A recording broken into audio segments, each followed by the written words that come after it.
Nada, Eu entendo que na saúde, como a gente tem a validação dos algoritmos e o registro disso, essas coisas não devem acontecer ou não deveriam acontecer. São algoritmos mais simples. São algoritmos mais simples, pré-cadastrados. Quais são os desafios que vocês veem hoje para a utilização dessa tecnologia no dia a dia? Porque se é algo que vai ser mais rápido, ele te traz uma agilidade em diagnóstico, por exemplo, aqui de imagem que a gente está falando. Se a curiosidade, ela é uma boa curiosidade. E se você vai ter ainda um controle por um profissional formado de tudo isso, quais são os desafios que vocês veem nesse mercado da saúde para a utilização de inteligência artificial e das soluções que vocês hoje colocam no mercado? Começamos com, como tudo começa, preço. Né? Toda nova tecnologia, a gente lembra quando nós tínhamos produtos novos, chegavam com preço premium.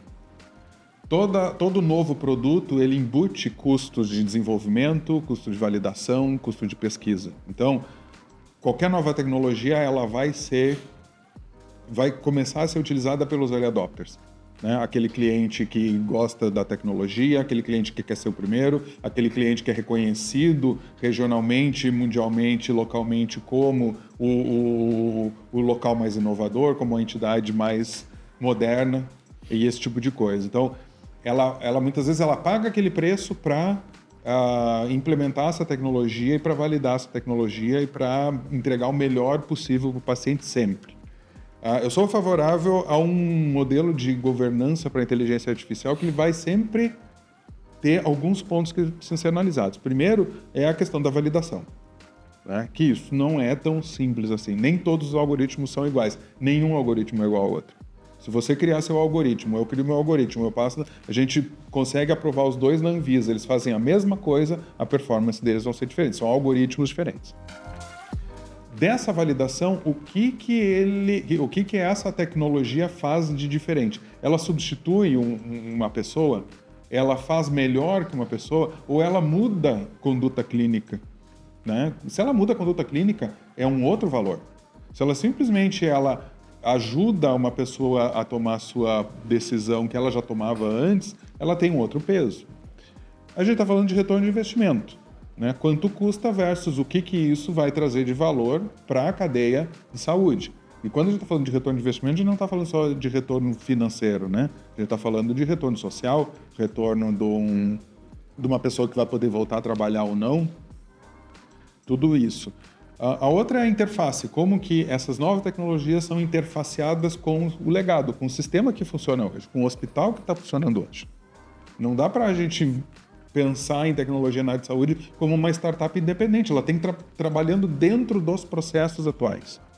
Como que isso interfaceia, como que as pessoas utilizam isso e como que os processos precisam ser mudados. Então, não é tão simples assim. Ele precisa ter um esforço para a adoção dessas tecnologias, que é treinar, ensinar, mostrar o que é, para que serve. E outra coisa que pouco se fala, avaliação de riscos. Quais são os riscos que eu tenho ao implementar uma inteligência artificial? Risco reputacional, risco legal, risco risco de pessoal, as pessoas não vão embora porque não querem usar esse negócio, né? Um risco educacional que você precisa avaliar. Então, todas essas coisas fazem parte de um protocolo, de uma implementação de uma nova tecnologia, que inteligência artificial precisa também. Eu acho que reforçando é bem nessa linha. Eu sempre coloco que a barreira são esses 3 pontos. Preço, mas não pelo preço, mas sim porque a área de saúde já é algo que não tem muita margem, mais sobrando. Quando a gente vai para a realidade de radiologia, é até pior. Você vai ver pessoas competindo, meu laudo é mais barato, o laudo é mais barato. Quando você vê, eu não sou médico, mas eu não arriscaria meu CRM pelo valor que estão pagando por realizar aquele respectivo diagnóstico. O segundo ponto é essa questão da operação. A gente está rodando IAs de raio-x de tórax, que o foco dela é emergência, mas se a rotina dentro do hospital não está preparada, que aquele alerta de urgente, ele tem que saber que é um alerta de urgente, porque senão você tem a ferramenta, você tem a tecnologia, mas não está sendo utilizada, ela não vai servir para nada no final do dia. Porque o paciente vai demorar o quanto ele já ia demorar de qualquer forma, e isso é ruim, porque aí você começa a mudar o protocolo de atendimento. Você, como um paciente, por exemplo, você pegou lá a fichinha no hospital, agora com toda essa loucura de dengue, a gente está vendo toda essa questão, aí você está numa ordem de ser atendido. Quando vê o paciente que chegou depois que você é atendido primeiro, você já vai, meu Deus, o que está acontecendo? Mas não, porque uma IATRE ou que aquele paciente tinha uma prioridade. Então, você tem que começar culturalmente treinar todas as etapas no processo, desde de quem está ali no dia a dia, até a própria população de entender, olha, aqui dentro da operação da nossa instituição, a gente tem essa ferramenta também.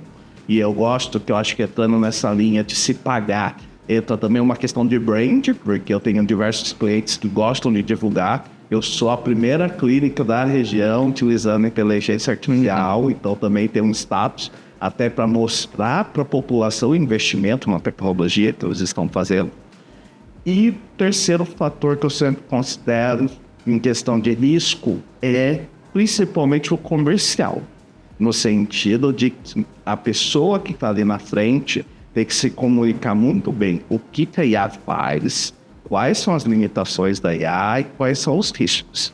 A IA não está para substituir, e o pessoal da Google Health veio com essa história há 8 anos atrás, que em 5 anos vai existir a radiologista. Já estou atrasado 3 anos e acho que ainda está louco nesse ponto. Mas também dá para entender muito bem, Roda, a minha solução, ela avalia isso dessa forma, com essas métricas, e você tem que entender que é probabilidade estatística. A vantagem é que a maioria dos médicos acabam vendo um pouquinho disso, né? Na faculdade de medicina. Porque a gente teve casos, elas perguntam tantos nódulos tão complexos que eu não tinha visto, e algo tão simples passou.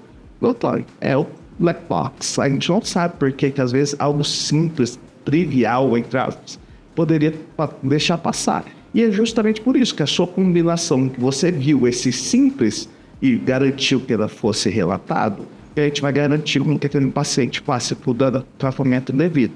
Só que, ao mesmo tempo, às vezes a gente pega muito, e é uma área complexa, como a gente até estava aqui antes, né, de começar, falando na questão de distribuição, de representantes, que muitas vezes, se você não esclarece esse ponto muito bem com o cliente na ponta, você quebra a expectativa dele. Porque às vezes gera que vai ser algo mágico, que vai acertar 100%, que vai ser a solução do problema que tem naquela realidade. Mas não, é uma solução complementar. E, principalmente, claro, depende da forma que a IA entrega valor, vai estar trazendo um ganho também de qualidade de vida para o próprio profissional, em questão de redução de carga de trabalho, mas principalmente pensando no paciente na ponta, que é sempre, e infelizmente, na hora que a gente vai calcular o ROI, nossos clientes tanto quer de quanto vai ter de retorno de investimento, muitas vezes, infelizmente, acabam esquecendo de analisar.